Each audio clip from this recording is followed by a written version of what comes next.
Hey guys, Thinking here, bringing you another Dragon Ball Z Dokkan battle video, and now today we are going to talk about the upcoming part of the anniversary that I think is probably the most important other than the actual banners themselves, and that is of course the implementation of the new mechanic. And I know a lot of people who don't closely follow JP potentially aren't going to know a lot about this. You might have heard people talk about it already, but you won't have seen any of the details.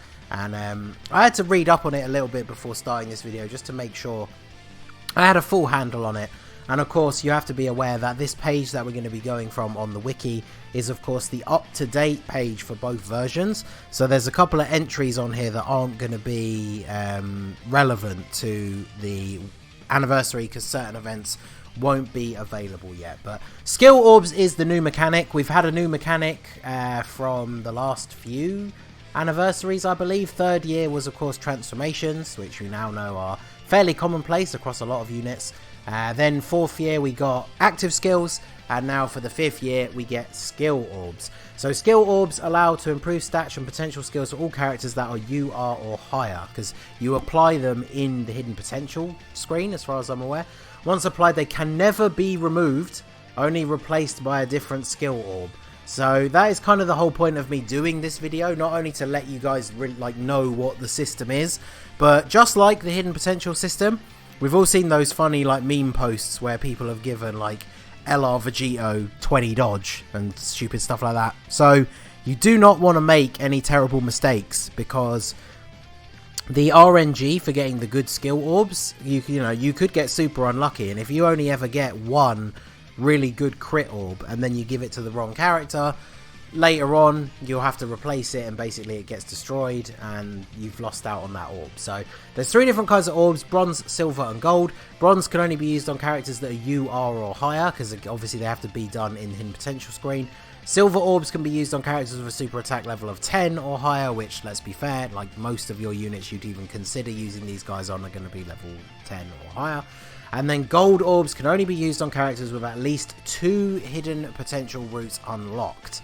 So obviously I don't want to say pay to win or whale friendly, because obviously for older units I guess it's not as hard to get dupes, and it does depend entirely on your luck.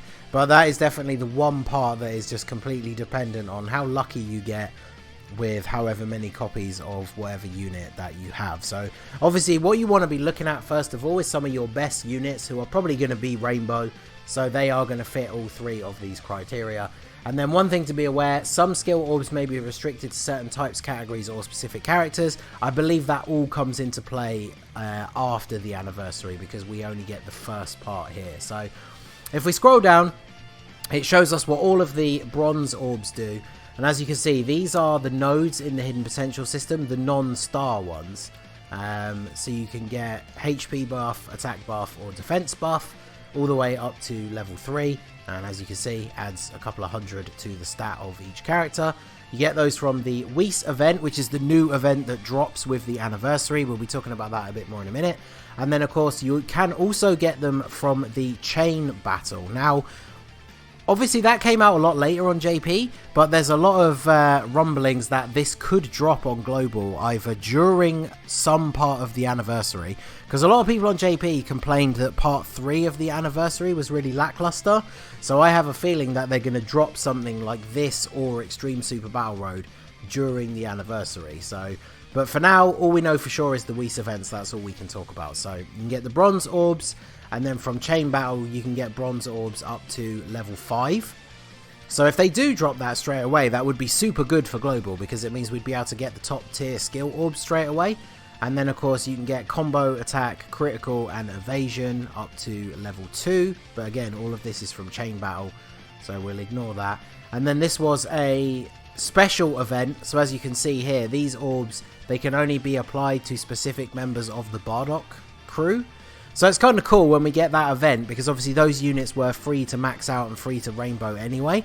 So you'll be able to give them these specific orbs just for them to make them even stronger, which is pretty cool. But again, focusing on the Whis event stuff, silver orbs, we got combo, crit and evasion all the way up to level 3.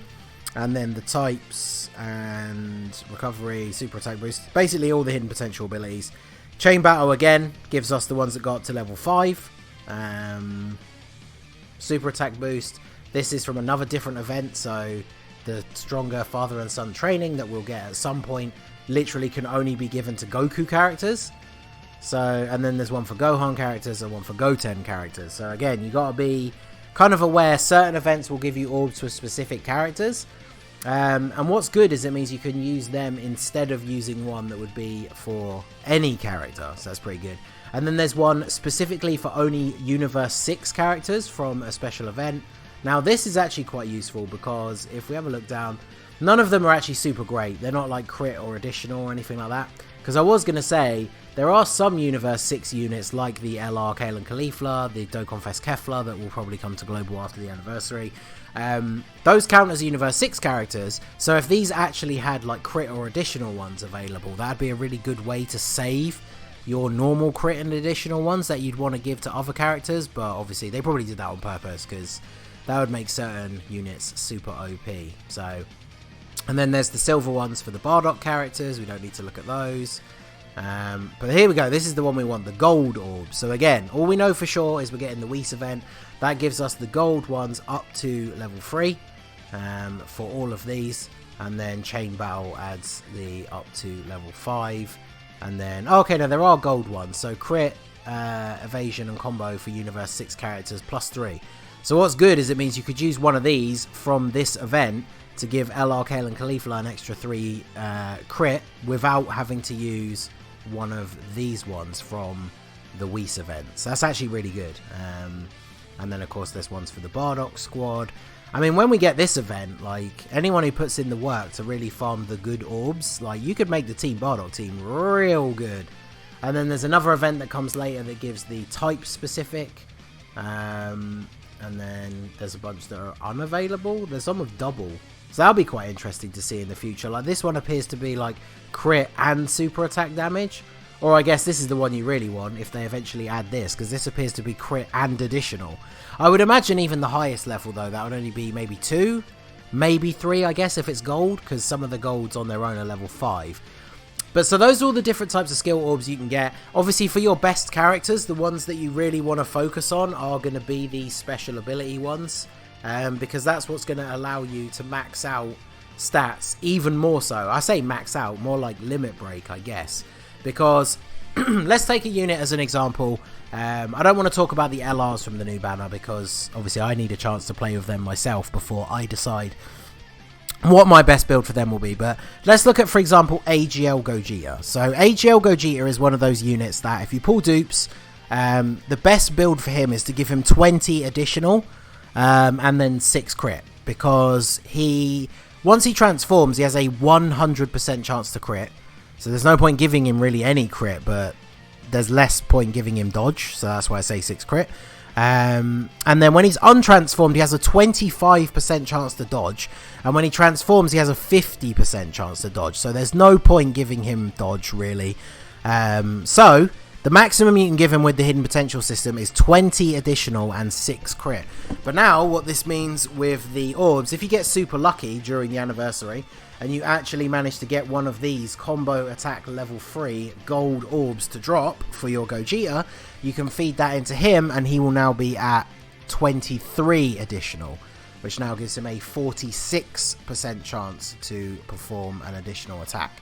And then obviously with Chain Battle, with these +5 ones getting added, that's how I know I think it's DBZ World has done showcase videos of units that have 25 either crit or additional in specific stats, because these orbs allow you to do that, and that is going to superpower your units. So what you want to make sure you don't do is, like for example gold, even though the gold ones are the best, you could still get unlucky and get a gold combo attack level 1. Now you might think, there are 2 ways to look at it. You can either think that to save time until you eventually farm up a better one, you could just feed this combo attack level 1 into your Gogeta, give him 21 additional. But then, say you do the Whis event the next day and it drops you the level 3, you've basically wasted that level 1. So there's 2 ways to look at it, because it can be of value. Like if you don't have really anyone else you want to give it to, because obviously level 1 is the worst one, then it's not necessarily the worst thing in the world to give it to a good unit and then replace it later. But especially considering the silver ones will actually get you up to like crit +2 and stuff anyway, I do feel like feeding in a gold level 1 is kind of pointless. So let's have a look at the Whis event. There's not really a lot to look at. It drops with the anniversary at the start, and now it says here this event is only available once a week. I believe that was after the anniversary, I think, and don't quote me because global, you never know, it could change. It might have been that way on JP and then could still be completely different, but I think it was available every day during the anniversary, and then after the anniversary it became once a week. So you go through the map, it's 10 stamina, you fight Whis, and then you get a skill orb drop, or I don't know if you can get multiple ones, I guess it depends on the RNG. And then there is a chance for Beerus to appear as the boss instead of Whis, which will give you better skill orbs as rewards. So I don't know if that's the kind of situation where if you see Beerus, then I guess you're more likely to maybe get one of the gold +3 ones. But I have heard people say from JP that the RNG, like for this event, it's not great. Like, you're definitely not going to be getting gold +3, like crit and additional drops, like every day. So definitely be aware of that. And then there's also these blue portal tiles on the map, which will also drop extra skill orbs. And then, yeah, there's nothing else there that's of any use. There are missions involved. Clearly, oh yeah, because it's part of the anniversary, so we get that blue Goku as a login bonus, and obviously throughout the anniversary we'll get tons of extra copies of him, so you can open up all his paths and get him to SA10. So clearing the event once gives you a copy of him, and clearing the event 5 times gives you one of the tickets that's part of that whole save up the 55 tickets to get the guaranteed LR multi, which again we'll probably talk about in a separate video. So as far as I know, unless Global decides to change things up, this is the only event that we're getting with the drop of the anniversary, with the launch of the skill orbs, and so that allows you to get only these ones in terms of gold, which obviously are the best ones. These ones here up to +3. So some of these are going to be really good. Like, obviously some people are going to get super lucky and get combo and crit, like level 3 drops fairly early on. Level 3 dodge as a drop seems kind of disappointing. Like, obviously you guys know I'm somebody who stands the level 3 dodge, but I definitely wouldn't add it to a character, I don't think. But one of the good things about these skill orbs is it means you are in a position now where you can give a unit level 3 dodge in their hidden potential, which I like to do anyway. And then later on, if you get lucky enough to get a crit or a combo level 3 drop, that just increases that character's effectiveness even more, basically to the point that they would have been if you hadn't given them level 3 dodge, but you still got the level 3 dodge. And obviously those of you who've been around the channel for a while know that we've survived some pretty sticky situations thanks to the level 3 dodge. So I will always maintain that for most units it's worth it. If the unit has at least like 25% built-in chance to dodge, that's when you don't give them extra dodge. Unless, again, certain units like Gawasu and Zamasu, they have a 50% chance to dodge, but they get hit so hard when they get hit, and they don't really do a lot of damage. They're kind of just there to be that defensive support for everybody else and seal the enemy. So I gave them like 15 dodge and then just a little bit of crit, because I only really need them to do that one super to seal the target enemy. So if they crit, they'll do a little bit of extra damage, but it won't be a lot. And then that extra dodge at least gives them a chance to take no damage, rather than like Super Battle Road, they'll still get hit for like 50-60k.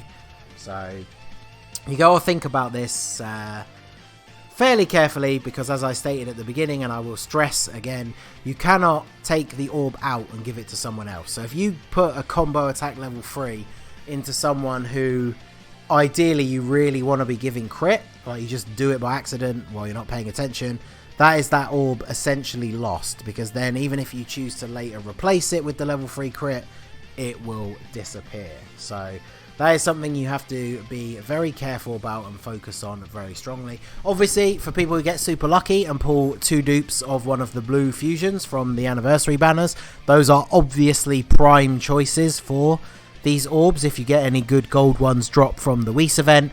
And then other than that, I think personally, to be honest, you want to prioritize LRs or just the Dokkan Fest exclusives that you use the most. because obviously no one can really tell you who's right or wrong to give them to. Like if you're someone who runs a specific team and you basically, you know, spend most of your time playing the game running a specific unit or LR on pretty much all of your teams, then yeah, absolutely go ahead and use it on them first. Like there's no right or wrong way to pick who you want to give them to. You just got to be careful about how you give them the things, because they can't be undone. So that is something to focus on. So that's all I really have to go over for the video. Obviously, if you guys have any more questions, ask them in the comments or join the Discord and ask in there. There's not really much else to say until we can actually see it in the game. But obviously you can kind of see here, like, because the character has 2 dupes, they can equip a gold thing. That's a horrible example though. If you have SCR Gogeta and you have 2 dupes, please don't do that. That's horrible, because that's what, the top left and then the top right or the bottom left, because you really want it, if there's 2 dupes, it needs to be that one and that one. So I love how Dokkan always does that when they show examples of like the menu screens. They're always really badly done. So but anyway, there you go. So if you're on JP and you can think of anything that I didn't mention that you want to give as advice to global players, of course, feel free to put that in the comment section down below. And then, like I said, any further questions we can discuss in the comment section. So that is going to be it for the video, guys. This has been the Masked Ningen. Smash that like button, subscribe to the channel if you are new. You can follow me on Twitch or join my Discord. The link is in the description below. And I will see you all again soon. Have a good one.